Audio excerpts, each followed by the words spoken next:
박근혜 대통령의 하야를 촉구하는 목소리가 본물처럼 쏟아지고 있는 가운데 광주와 전남 지역 교수들과 학생들도 최순실의 국정농단을 규탄하고 나섰습니다.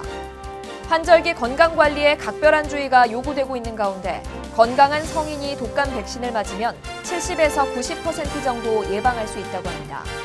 오는 12월부터 광주 송정역으로 가는 고속열차가 2배로 증편됩니다. 여러분 안녕하십니까? DBS 광주 전남권 뉴스입니다. 박근혜 대통령의 하야를 촉구하는 목소리가 본물처럼 쏟아지고 있는 가운데 광주와 전남 지역 교수들과 학생들도 최순실의 국정농단을 규탄하고 나섰습니다. 인터넷 커뮤니티 게시판과 SNS 등을 통해 자발적으로 모인 전남대학교 학생들이 박근혜 대통령의 하야를 촉구하는 시국선언문을 발표했습니다. 학생들은 시국선언문에서 그동안 상식적으로 이해하기 힘든 국정 운영이 최순실 게이트로 하나씩 밝혀지고 있다며 검찰의 성역 없는 수사와 박 대통령의 하야를 요구한다고 촉구했습니다. 앞서 광주와 전남 지역 대학 교수들은 광주 YMCA 무진관에서 시국선언문을 발표하고 최순실 비선실세 국정농단 사태 규탄과 박근혜 대통령의 정치 일선 후퇴를 주장했습니다. 광주 전남 교수 466명이 서명한 시국선언문에서 교수들은 우리나라의 현재와 가까운 미래를 진심으로 걱정한다면 박 대통령 스스로 결단해야 한다면서 국내 정치와 행정의 최일선에서 손을 떼고 자녀 임기 동안 의례적인 국가 원수의 역할만 맡아야 한다고 촉구했습니다. 잇따르는 시국선언에 시민사회단체도 동참하면서 최순실 게이트에 대한 지역민들의 분노는 갈수록 확산되고 있습니다.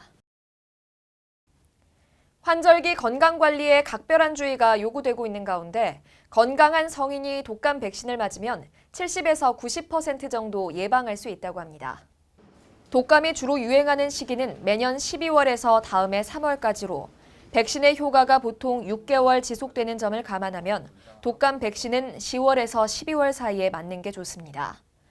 독감 백신은 한 번 접종으로 3가지 바이러스를 예방하는 3가 백신과 4가지 바이러스를 예방하는 4가 백신 2가지 중에서 선택할 수 있습니다. 우선 독감은 인플루엔자 바이러스 때문에 생기는 질환으로 알려져 있고 일반 감기와는 다릅니다. 그리고 예방 효과가 70%에서 90%를 달하고 있기 때문에 고령이시거나 위험 인자가 있으신 분들은 꼭 접종을 하시는 걸 권해드리고요. 그리고 저희는 다른 병원에 비해서 대량으로 주사제가 들어오고 있기 때문에 다른 데보다 더 저렴하게 접종을 하실 수가 있고요. 무엇보다 독감이나 감기에 걸리지 않으려면 많은 사람이 밀집된 곳은 가급적 피하고 외출 후 귀가 시에는 반드시 손을 자주 씻어야 합니다. 또 평소 규칙적인 운동과 건강한 식사 습관을 통해 면역력을 기르는 것이 필요합니다. 한국건강관리협회 관계자는 백신은 보통 접종부터 2, 3주 후에 면역력이 생긴다며 특히 노인이나 만성질환자는 항체 생산 능력이 낮기 때문에 백신을 맞더라도 주의를 소홀히 해선 안 된다고 조언했습니다. 오는 12월부터 광주 송정역을 오가는 고속열차가 2배로 증편됩니다. 국토교통부의 수서발 고속철도 개통 시 열차 운행 계획에 따르면 호남선의 수서발 SRT 고속열차는 하루 왕복 40편, KTX는 하루 왕복 46편이 운행됩니다. 광주 송정역은 현재 하루 48편이 운행되고 있는데 12월부터는 하루 86편으로 2배 가까이 늘어나는 셈입니다.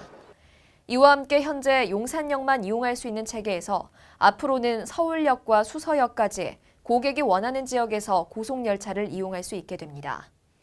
고속철의 평균 배차 시간은 기존 평균 43분에서 24분으로 줄고 서대전역을 경유하는 KTX도 신설돼 고객 편의가 증진될 전망입니다. 시청해주신 여러분 고맙습니다.